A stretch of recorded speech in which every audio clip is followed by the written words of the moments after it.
This speech is called Pandora's Box. When I was 14, I snuck out of my house at 11 at night on a school night because I was bored and I wanted to go for a walk.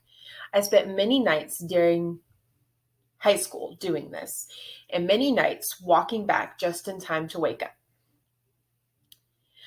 I often felt like I could not be hurt and began taking medication to numb the pain. It would be almost 4 years before I found out the truth. 4 years before I realized why my body felt like it did not sleep, and before I realized there were many times my body suffered because of what went on inside my mind. We all need to know more about bipolar disorder because it is a mental health disorder that, like all other disorders, could lead to serious problems if not treated properly.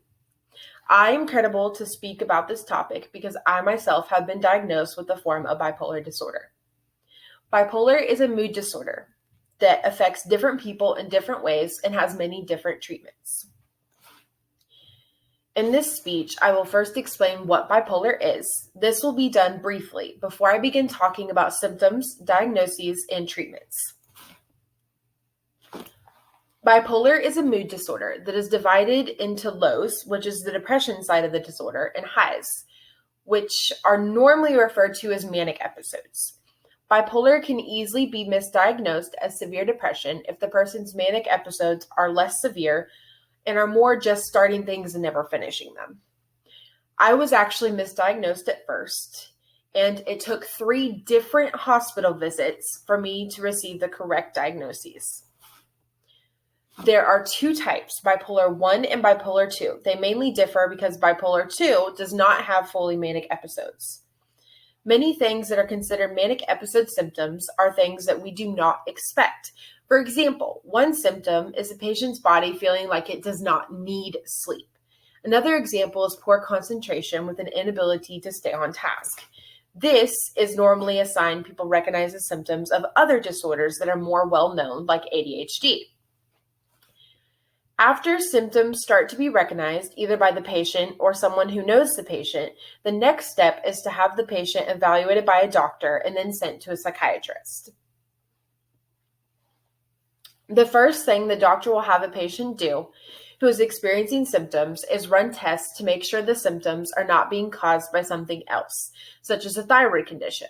After the tests come back and everything else is ruled out, there will most likely refer the patient to a mental health professional.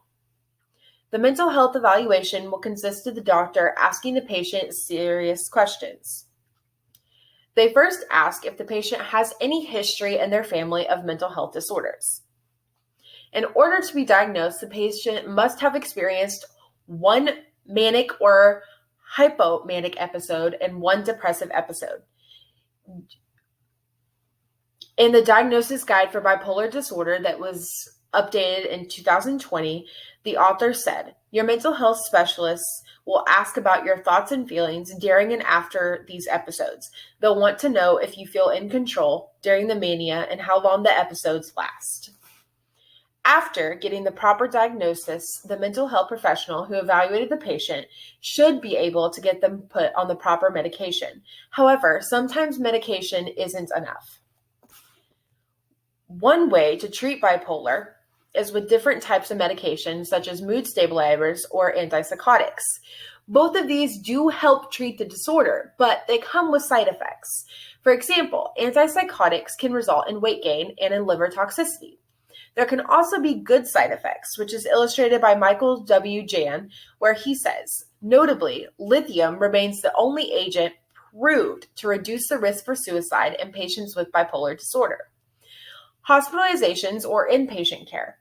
If the manic or depressive episodes are causing the patient to consider ending his or her life, or they are a danger to other people, the patient may be placed in a hospital for treatment. The hospital is used as a place where they can keep the patient safe while they try to figure out what changes need to be made for the patient to be safely returned home. This is also a good time for the doctors to adjust medications and see how the meds are helping or hurting the patient. Bipolar is a mood disorder that affects different people in different ways and has many different treatments. The mood disorder is one that deserves a lot more attention so that we as a society can help the people who are battling with this disorder. I went through 3 different diagnoses before I was finally given the correct diagnosis. When I was diagnosed with bipolar 2, it can be a hard disorder to identify and can be an even harder disorder to treat. At the end of the day, it still needs to be talked about because I know for me having someone who knew what was going on could have got me help a lot sooner. And the sources I used were John and Medina talking about bipolar symptoms, types, and diagnosis, Healthline, which was the diagnosis guide for bipolar that I did reference within my speech, and Jan MW, which I also referenced in my speech. And I did not have any speaking cards.